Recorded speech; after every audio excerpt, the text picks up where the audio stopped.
Você pode se assentar. Eu quero desejar a você um bom dia, quase boa tarde, não é verdade? Coisa boa poder estar aqui desde ontem. Ontem tivemos um tempo extraordinário pensando sobre a nossa vivência em célula. Hoje pela manhã, às 9 horas da manhã, já um primeiro encontro.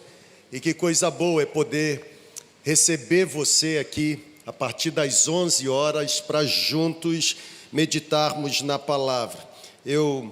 Eu falei, pastor Wander, e justifico, não poderei ficar para esse momento histórico de vocês, da igreja digital. Eu vou terminar e quando você estiver orando para sair daqui, eu já vou estar aproximadamente uns 5 quilômetros daqui. Eu preciso chegar em Campos antes da celebração, às 19h30. E eu quero agradecer, viu, pastor? Obrigado pelo privilégio. Obrigado pela hospitalidade, obrigado pelo carinho. Hospitalidade é um dom, algumas igrejas têm, outras não. E Deus derramou de forma abundante sobre vocês. Que Deus abençoe muito a vida de vocês. Pegue a sua Bíblia, por favor. Eu quero ler o texto de Lucas, capítulo 2. Vou ler do versículo 41 ao versículo 50. Por certo, se você estava vindo para cá e ouvindo a primeira celebração, você já entendeu basicamente o que Deus deseja tratar comigo e com você, pelo menos na manhã desse dia. E eu quero aproveitar esse final de semana tão extraordinário, pensando sobre a vivência em célula, e quero fazer uma pergunta para você. É a pergunta que aparece aqui atrás de mim: para que nasci? Qual é o propósito da nossa existência? Será que de fato o nosso coração está alinhado, os nossos passos estão bem ajustados para o verdadeiro propósito da nossa existência? Vamos ao texto, por favor. Lucas capítulo 2, do versículo 41 ao versículo 50. A Bíblia diz assim: seus pais, ou seja, Maria e José, iam todos os anos a Jerusalém para a festa da Páscoa.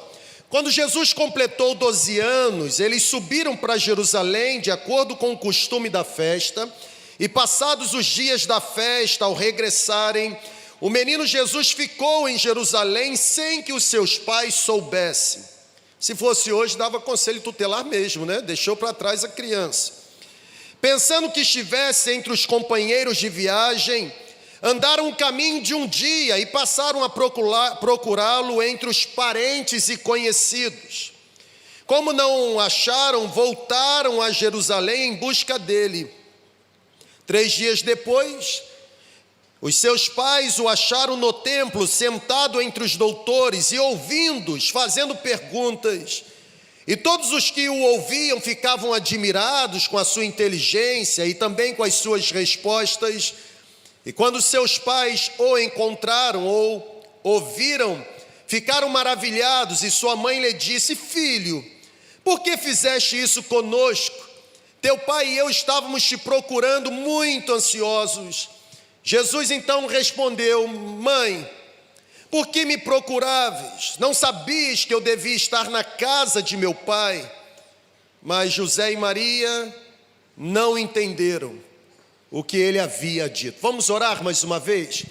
Senhor, por favor, renove a nossa mente nessa hora com o poder do Teu Espírito, nos dando a capacidade, por meio de iluminação, entendermos a grande revelação que existe por trás de cada letra, e que saiamos daqui não apenas com o coração renovado, a fé alicerçada, mas saiamos daqui, ó Deus, com o propósito da nossa existência muito bem esclarecido, para que possamos fazer o Senhor sorrir. É a nossa oração e fazemos em nome de Jesus. Amém. É interessante olhar para esse texto. O Evangelho de Lucas, embora seja considerado pelos analíticos neotestamentários como sendo um evangelho entre os 3 evangelhos identificados como o evangelho sinótico, da visão conjunta, Lucas é interessante. Alguns dizem que ele, apesar de ter sido um médico, se revelava como um historiador perspicaz, alguém que conseguiu de alguma forma estabelecer uma narrativa um pouco mais cronológica sobre os acontecimentos de Jesus. Por que eu estou dizendo isso? Porque os evangelhos, eles não mostram com muitos detalhes sobre o início da vida de Jesus. Na verdade, a Bíblia diz que após nascer, e após ser apresentado no templo, a Bíblia ela vai trazer Jesus, ou a imagem de Jesus novamente, com 12 anos, e 12 anos em Jerusalém. De acordo com o texto que nós lemos, era tradição da época as famílias saírem de Nazaré, na Galileia, e então irem até Jerusalém, viajarem naquela caravana, para que em Jerusalém pudessem participar das festividades anuais da Páscoa. E a história também conta que em Jerusalém, as famílias elas aguardavam com grandes expectativas os sacrifícios que eram realizados, elas aguardavam com grandes expectativas as comemorações que aconteciam. No entanto, de acordo com o texto bíblico, chegou a hora de fazer a viagem de volta para Jerusalém, uma longa viagem de volta para casa, e o texto é claro, a narrativa bíblica ela é enfática, ela afirma que José e Maria, imaginando que Jesus, o seu filho, estivesse em alguma carroça de algum parente, talvez com um primo, José e Maria seguiram viagem naquela estrada empoeirada em direção a Nazaré, a cidade de origem. No entanto, em determinado momento daquela trajetória, eles percebem que Jesus não estava entre eles. Eles conseguem identificar a ausência de Jesus, e é interessante porque o versículo 46 diz que depois de 3 dias, depois de procurarem por 3 dias, José e Maria então encontram Jesus no templo, encontram Jesus deixando os mestres e religiosos daquela época perplexos, encontram Jesus de alguma forma despertando perplexidade, ou até mesmo deixando aqueles doutores da lei abismados por causa do seu entendimento, por causa das suas questões sendo levantadas, da sua razão. E diz o texto bíblico que Maria, agora encontrando Jesus naquele templo, conversando com os mestres, com os escribas, com os doutores da lei, Maria se aproxima de Jesus e com um misto de alívio e emoção, Maria então questiona Jesus da seguinte forma, está aqui no telão. Maria diz o seguinte, versículo 48, filho, por que você fez isto conosco? Seu pai e eu estávamos aflitos à sua procura. É como se Maria olhasse para Jesus e dissesse, filho, por que não nos avisaste que ficaria em Jerusalém? Nós pensávamos que estivesse em alguma carroça, que estivesse com algum parente, e nós já estávamos já na metade do caminho, tivemos que voltar, passamos 3 dias procurando por você, por que fizeste isso conosco? A resposta de Jesus para Maria é sensacional. Eu disse aqui na primeira celebração, Jesus tinha 12 anos de idade, sabe, e com uma estranha calma, raramente encontrada em pré-adolescente de 12 anos de idade. Se você tem pré-adolescente em casa, sabe que essa calma de Jesus em responder não é tão natural, não é verdade? Ele com uma estranha calma, ele diz para Maria o seguinte, mãe, por que vocês estavam me procurando? Vocês não deveriam saber que o lugar onde deveria me encontrar seria na casa do meu pai? Eu não sei se você já entendeu o que a Bíblia está querendo dizer para mim e para você, mas quando eu olho esse texto, muito mais do que ficar impressionado com a capacidade que Jesus teve de interpelar questões ou de suscitar questões numa roda de conversa ou de discussões com os escribas e fariseus, quando eu olho para a resposta de Jesus para a sua mãe Maria, eu encontro aqui o ponto central que deve nortear a nossa vida, permear a nossa mente. Por quê? Porque a resposta de Jesus para Maria revela que desde cedo aquele que se tornaria o carpinteiro de Nazaré, desde cedo aquele adolescente já sabia qual era a sua missão, já entendia, já tinha plena convicção a respeito do propósito da sua existência. Ainda numa tenra idade, com 12 anos de idade, Jesus entendia a finalidade para a qual ele havia nascido. É como se ele dissesse para Maria o seguinte, a senhora está me acusando que eu fiz algo contra vocês, mas na verdade eu não fiz nada. Vocês que deveriam me conhecer o bastante ao ponto de ter certeza que não estando entre vocês, eu não estaria em outro lugar senão na casa do meu pai, fazendo a obra do meu pai. E sabe, quando eu olho para esse texto, encaro todo o contexto e levanto essa pergunta, para que nasci? Eu olho para Jesus e percebo, ele tinha convicção do porquê ou da finalidade de sua existência. Pregar a mesma mensagem é interessante, a gente faz um esforço para se lembrar de tudo que falou, já me esqueci de tudo, mas assim, eu estou me lembrando aqui que eu citei um autor, Wesley Duell. Ele escreveu um livro chamado Avalie Bem a Sua Vida, e ele tem uma frase interessante.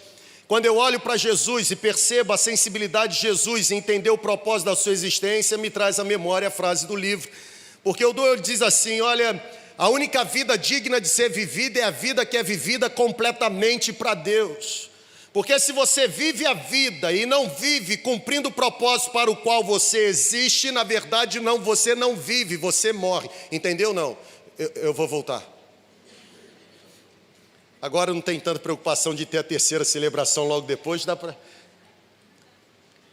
A única vida digna de ser vivida é a vida que é vivida completamente para Deus. Porque se você vive e não vive cumprindo o propósito para o qual você existe, você não vive, você morre. Porque a verdadeira vida que nós vamos viver não é essa que estamos vivendo, essa vai acabar na morte. A verdadeira vida que vamos viver é a que viveremos após a morte, porque ela nunca mais terá fim. A Bíblia diz que tragada foi a morte pela vitória. Existe uma vida que não é vida, como existiu uma morte que não foi morte. Está complicado? Para que você existe? Qual é a finalidade da sua existência? Jesus sabia qual era o seu chamado.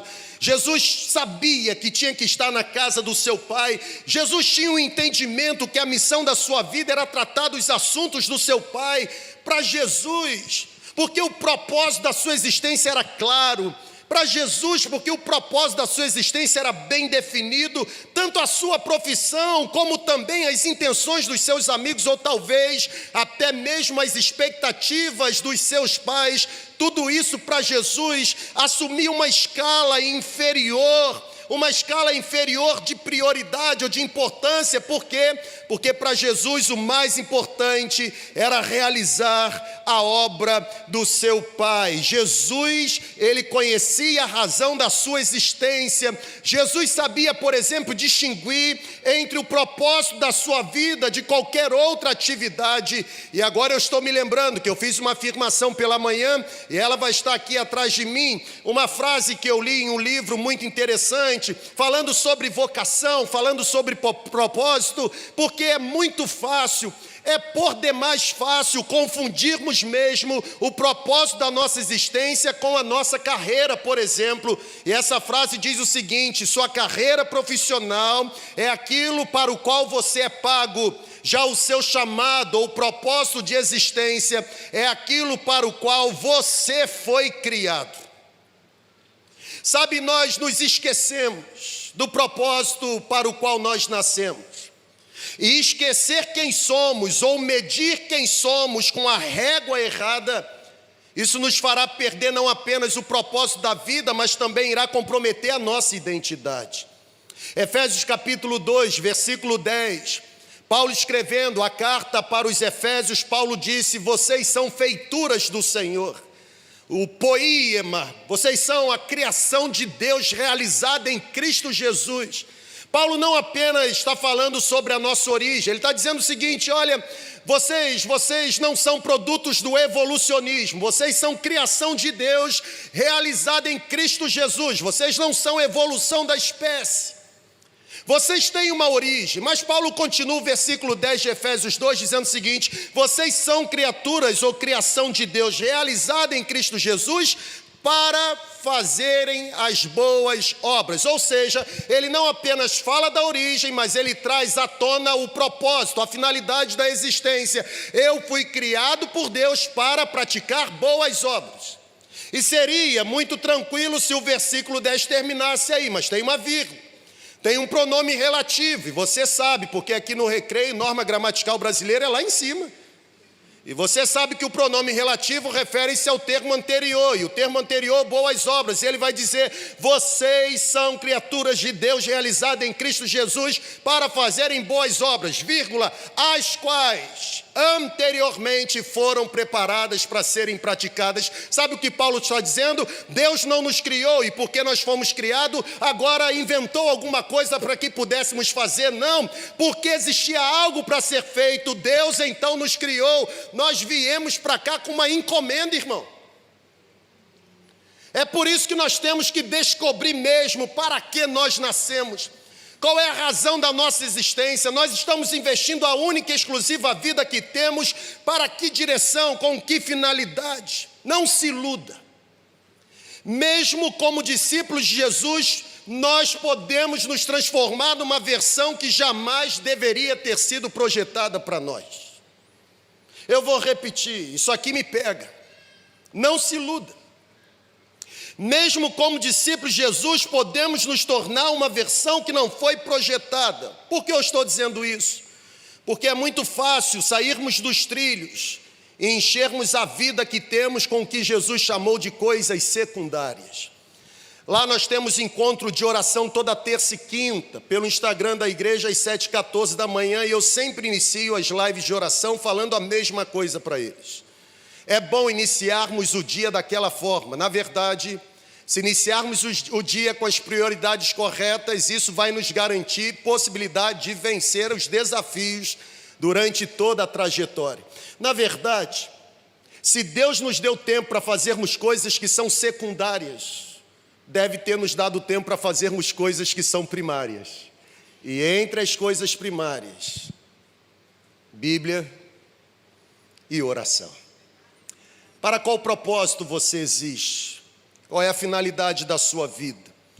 Eu penso que John Wesley, o grande reformador, ele acertou quando ele disse: eu julgo todas as coisas somente pelo preço que terão na eternidade. Se não tem preço na eternidade, eu não me envolvo. Pessoal, o que tem preço não tem valor. Assim como o que tem valor não tem preço. Eu consigo me lembrar, vocês estão recebendo um plus, hein? Eu não me lembrei disso no primeiro. Eu tenho alguns amigos lá em Belo Horizonte. E um deles, nós estávamos conversando recentemente, um pastor, advogado, excelente advogado. Agora, de alguma forma, deixou a advocacia e está dedicação exclusiva ao ministério pastoral. E ele dizendo: Adonias, aconteceu um fato inusitado comigo na época da faculdade. Eu tinha um professor muito exigente. E esse professor, ele passou um trabalho. E interessante porque, como eu sabia que ele era muito exigente, eu me esforcei, eu pesquisei, eu dei tudo de mim. Eu produzi aquele trabalho que no final você mesmo fica assim: fui eu que fiz. E aí ele pegou o meu trabalho e avaliou. E quando ele me devolveu, para cada tópico que eu tinha escrito, ele fez uma consideração, ele trazia um adjetivo, ele elogiava. Por exemplo, eu olhei um primeiro tópico, ele colocou lá: sensacional, conteúdo sensacional, organização impecável, linha de pensamento sensacional. Só que eu me surpreendi, porque na última página, no rodapé, tinha assim: nota de avaliação, estava escrito em vermelho bem grande, 0. E aí eu fiquei em crise, porque eu disse: ele elogiou tanto, porque ele me deu 0? E eu fui falar com ele. E eu perguntei: professor, se o senhor elogiou tanto o meu trabalho, por que eu recebi nota 0? Ele disse: porque eu elogiei o seu trabalho. Eu não disse que você fez o que eu pedi você para fazer. Você foi impecável naquilo que eu não pedi você para fazer. Você tirou 10 no que você escreveu, mas no propósito do trabalho você tirou 0. É possível a gente passar a vida toda e no final perceber que de tudo que a gente fez, Deus não teve o menor interesse em receber. Qual é o propósito da nossa existência? Para que nós existimos? Enquanto eu estava preparando, essa frase me veio à mente. E Deus falou muito comigo nessa frase. Deus disse para mim o seguinte: no final, nós não seremos definidos pelas coisas das quais nos separamos, mas seremos definidos por aquilo pelo qual entregamos a nossa vida. O que controla a sua mente, comanda as suas ações. Pode ser que por isso, quando Paulo escreve aos Efésios, diz que devemos ser controlados pelo Espírito Santo, porque o que controla a minha mente determina as minhas atitudes. Quando nos apresentarmos diante do trono de Deus... Ô irmão, esse cronômetro está muito... Adiantaram ele, não adiantaram? Está correndo mais, é? Quando nos apresentamos diante do trono de Deus, Ele não perguntará para nós quantos amigos fizemos. Quando nos apresentarmos diante do trono de Deus, Ele não perguntará para nós quantas pessoas nós alcançamos simplesmente por meio de uma exploração do marketing, não. Quando estivermos diante do trono de Deus, o que será levado em consideração é quantas pessoas foram alcançadas pelo sacrifício da cruz por intermédio da nossa vida. Deus não vai nos responsabilizar pela quantidade de coisas que fizemos. Grave isso. Não confunda atividade espiritual com vitalidade espiritual. É possível realizar muitas coisas sem qualquer significado. Na verdade, Oswald Chambers diz isso: cuidado para que em fazendo a obra de Deus você não destrua a obra de Deus. No final das contas, Deus não levará em consideração, nós não seremos responsabilizados pela quantidade de coisas que fizemos. Nós seremos avaliados por ter feito ou não ter feito aquilo que Ele nos ordenou que fizéssemos. Nós não podemos nos esquecer da nossa missão. Esse trecho da Bíblia falando sobre Jesus é uma inspiração para todos nós, porque nós somos o sal da terra, pessoal. Nós temos a missão de trazer tempero a essa vida sem graça, desgastada, desgraçada, sem humor, sem alegria, sem esperança, dessas pessoas que estão completamente perdidas. Eu acredito que hoje, por conta do propósito do final de semana, um final de semana especial de célula, eu acredito que hoje seja uma boa oportunidade para sermos lembrados pela Bíblia de que Deus não nos criou para um divertido passeio. Me permita, irmão. Mateus 28, quando Jesus diz, ide e pregai o Evangelho, ou ide e fazei discípulos de todas as nações. O seu pastor já ensinou isso para você. Você já aprendeu isso na sua escola bíblica dominical. Mas me permita, eu não quero ser repetitivo, eu apenas quero fazer novamente acender no seu coração a paixão do amor pelo cumprimento da grande comissão. Quando a Bíblia diz, ide, fazei discípulos, você já foi ensinado que, embora na nossa literatura os dois verbos apresentam-se no imperativo afirmativo, você já foi ensinado que o verbo mesmo no imperativo não é ir, é fazer.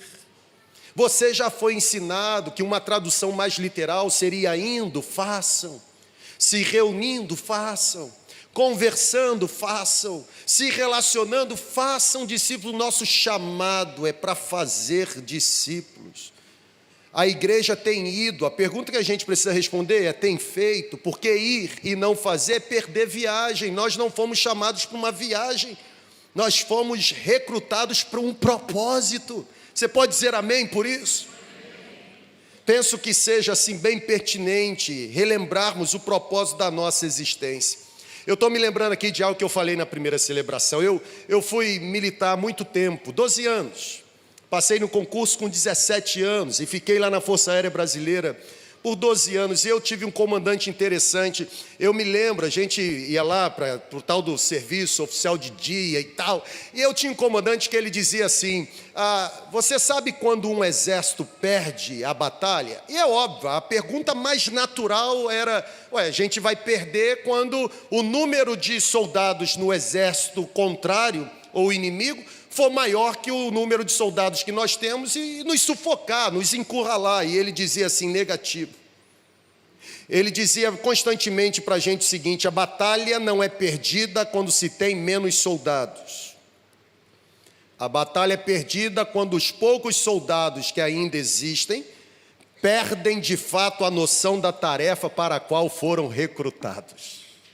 A força de uma igreja não está no número de pessoas que se sentam no refeitório para se alimentar, mas na capacidade que essa igreja tem de permanecer na linha de frente da batalha, guerreando contra as hostes espirituais da maldade e fazendo com que o destino eterno das pessoas seja transformado pelo poder de Jesus Cristo. Você pode reagir dizendo amém por isso?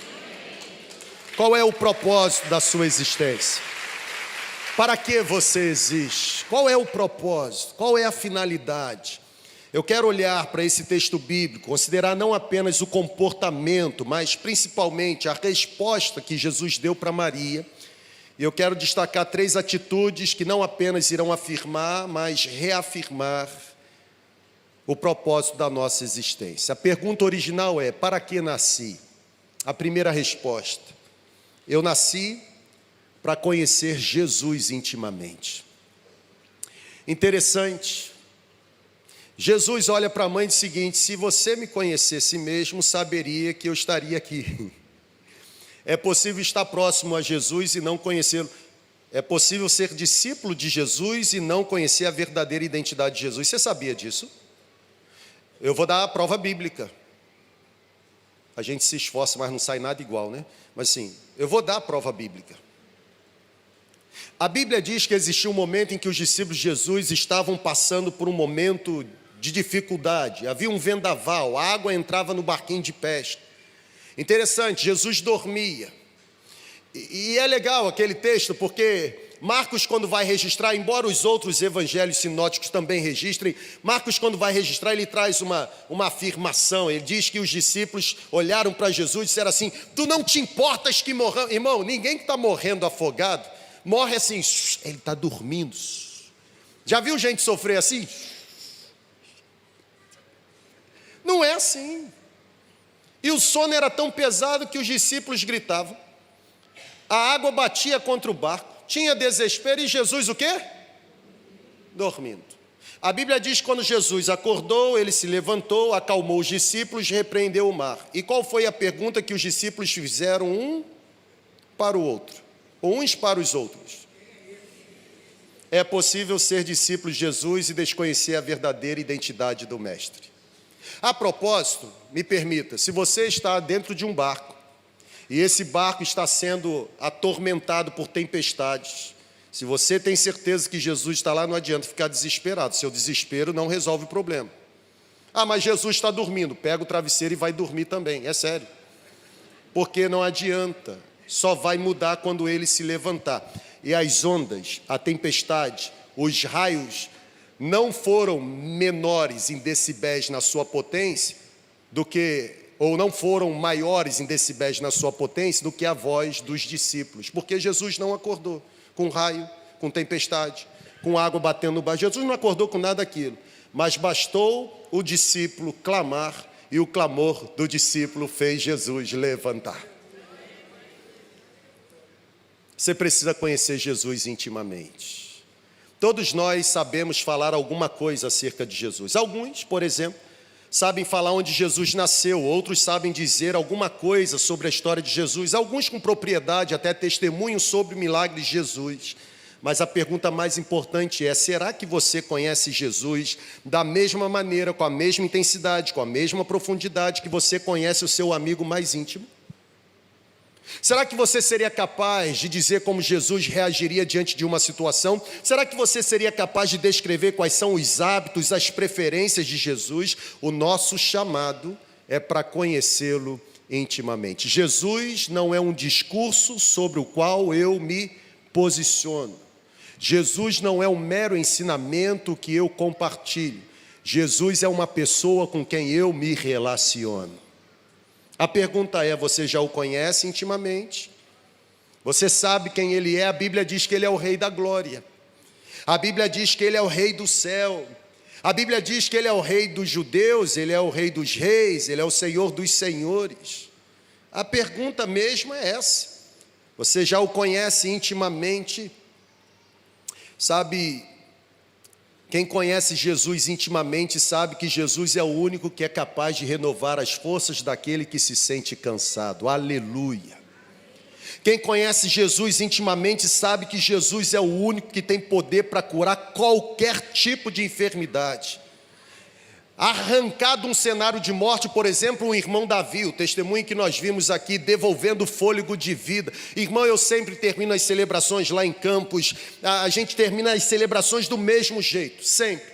Olhando para o povo dizendo o seguinte: primeiro, não existe ninguém tão sujo que não possa voltar a ser completamente limpo e purificado pelo poder da graça de Jesus, e não há buraco fundo que alguém esteja, que os braços da graça do Senhor não sejam extensos o suficiente para nos alcançar, nos resgatar, nos recuperar, nos tirar do buraco mais profundo, firmar os nossos pés sobre uma rocha inabalável, abrir os nossos olhos para contemplarmos que existe esperança e proporcionarmos o início de uma nova página na vida.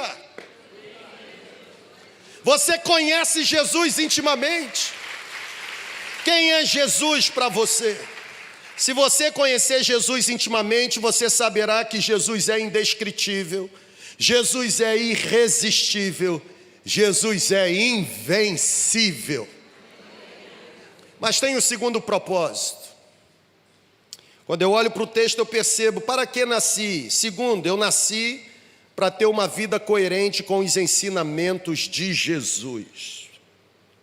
Interessante, os doutores da lei, eles ficaram admirados pela forma como Jesus se comunicava. Num outro texto bíblico, a Bíblia vai dizer que o ensinamento dele se distinguia ou era diferente dos outros ensinamentos, porque não era mera informação compartilhada, mas ele ensinava como alguém que tem autoridade.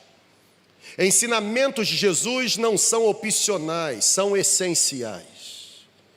Eu me lembro de um texto bíblico que deu sentido para a minha vida. Mateus capítulo 6, versículo 33. A decisão de abandonar a farda, sair da carreira e me dedicar da forma como eu me dedico, aconteceu exatamente a partir do encontro com esse texto. Mas o texto de Mateus 6,33 tem um contexto. Jesus está ensinando, Jesus está apresentando, nós chamamos Mateus 5, 6 e 7 de Sermão da Montanha. E a gente sabe que, na verdade, não foi um mero sermão, porque se fosse um mero sermão, Mateus 5,2 não traria a expressão didascalia, traria a expressão querigma. Querigma é proclamação. Mas Mateus 5,2 diz que Jesus, reunindo os seus discípulos, passou a proclamar, passou a didascalia, a ensinar. E Jesus então começou a compartilhar ensinamentos. E lá em Mateus 6, depois de trazer tantos ensinamentos, Jesus olha para os discípulos e diz assim: por que você está preocupado com a sua vida pelo que você vai comer ou beber? Não vale a vida mais do que o alimento e o corpo mais do que o vestuário? Por que você está preocupado com a sua vida com o seu corpo, pelo que você vai vestir? E aí Jesus começa a dar algumas dicas. Ele diz assim: olhe para as aves do céu. Elas não, você conhece o texto, elas não semeiam, elas não ajuntam em celeiro, e eu digo que o nosso Pai alimenta todas elas. Jesus vai amassando, ele vai dizendo assim: quem de vocês terá capacidade de acrescentar 1 centímetro à estatura? Por que vocês estão tão preocupados, aflitos, se sentindo sobrecarregados, inquietos com a vida que vocês têm? Olhe para o lírio do campo, eles não trabalham, eles não fiam, e eu digo que nem mesmo Salomão, em todo o esplendor da sua glória, se vestiu tão belamente como eles. Aí começa o sermão ficar aquele sermão machado, sabe? Jesus olha e diz assim: pense comigo, se hoje Deus veste a erva do campo, que existe, e amanhã é cortada e lançada no fogo, não vestirá muito mais a vocês.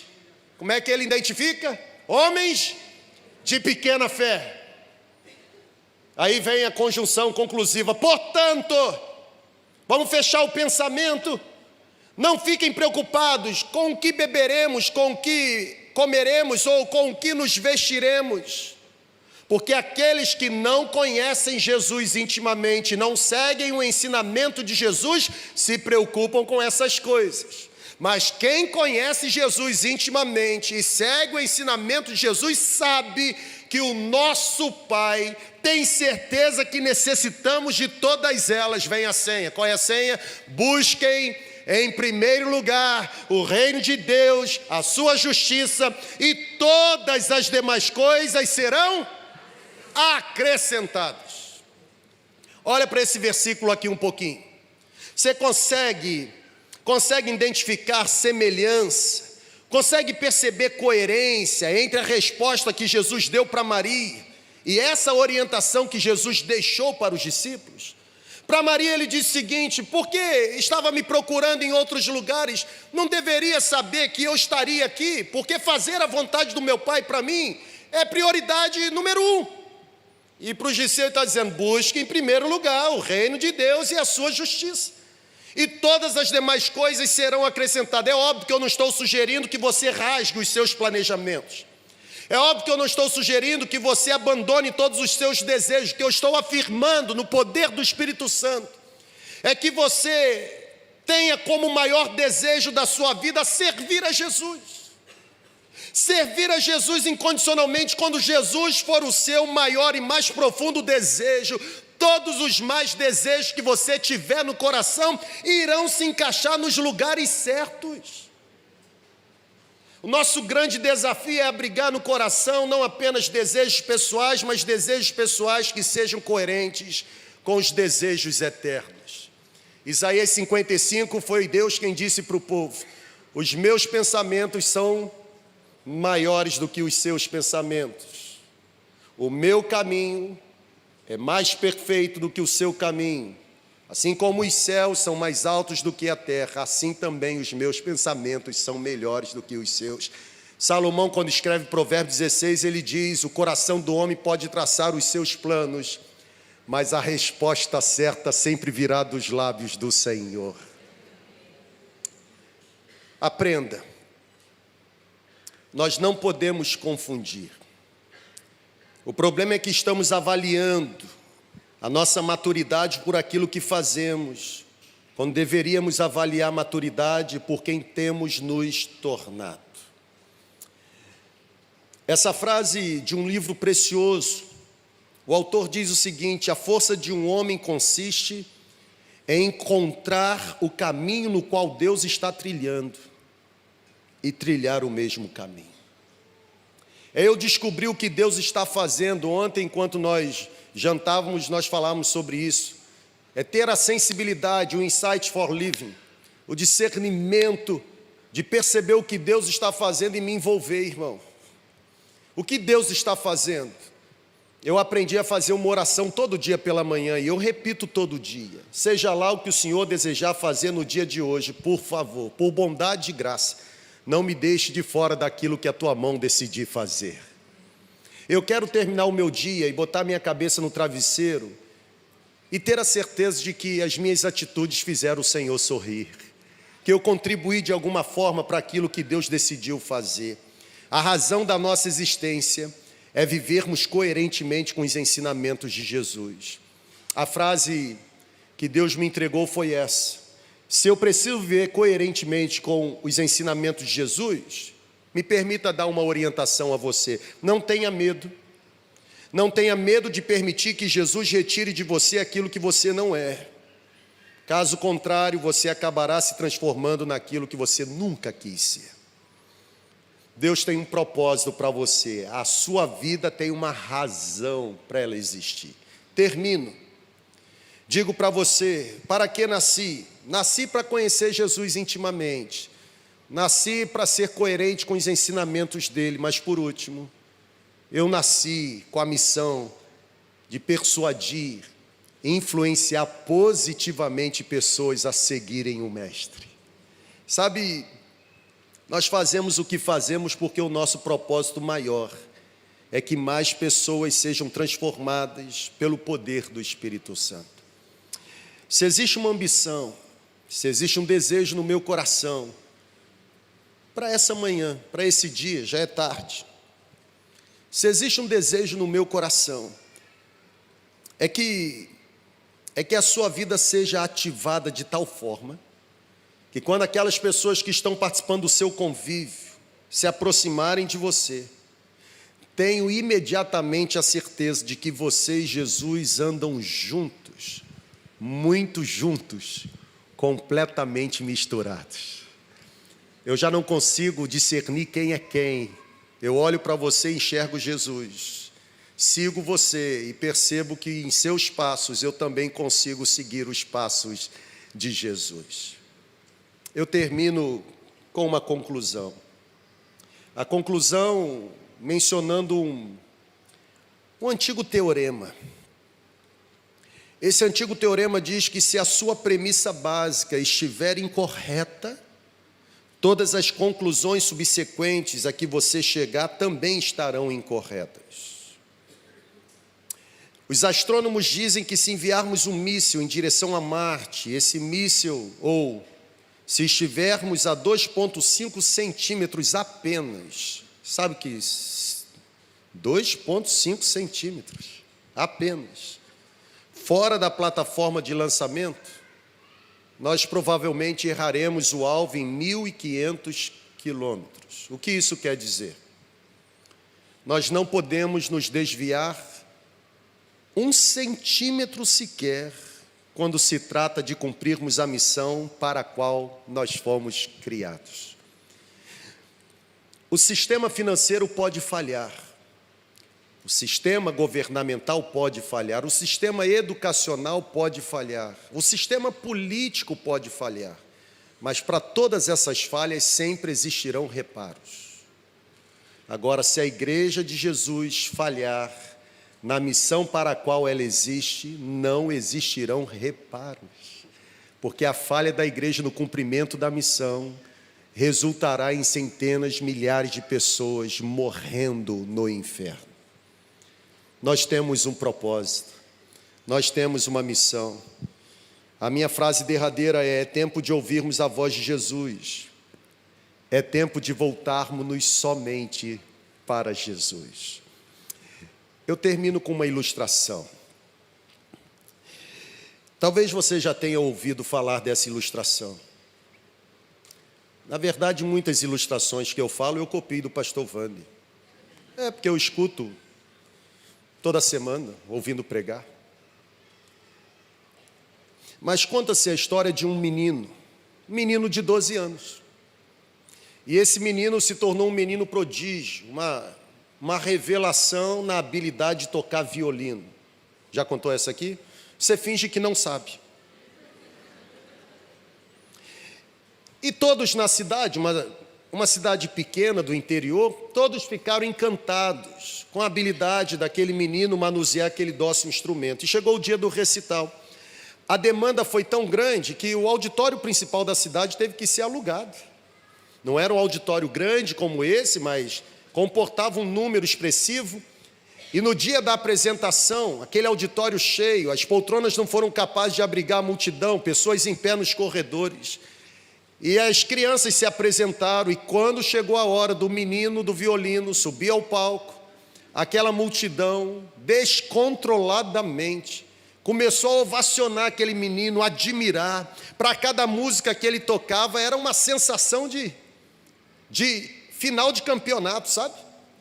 Quando aquele menino termina de tocar a sua última música, e ele então, com um gesto simples, agradece a presença de todos, aquela multidão em pé faz um barulho ensurdecedor, e esse barulho representava a admiração daquela gente pela capacidade que um menino de 12 anos tinha de fazer aquele instrumento, não apenas soltar algum tipo de som, mas tocar no coração e na mente. Só que a história diz que ao som do barulho ensurdecedor, dos aplausos da multidão, aquele menino ele se retira. Atrás do palco tinha uma sala, e ele vai para aquela sala. O pai dele estava exatamente na primeira fileira de poltronas. Ele se levanta, corre, vai encontrar o seu filho, e encontra o seu filho chorando compulsivamente, e ele então tentando consolá-lo, diz: meu filho, não fique assim, papai entende, você está admirado, você está emocionado, nem você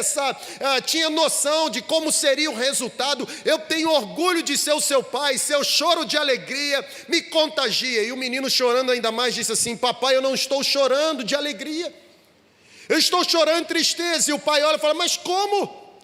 Olha a quantidade de gente naquele auditório, todos ficaram em pé para aplaudir você e você está chorando de tristeza. Por quê? Ele diz assim: papai, porque quando eu terminei, eu percebi que do outro lado tinha um senhor de cabelo branco, ele não ficou em pé para me aplaudir, papai.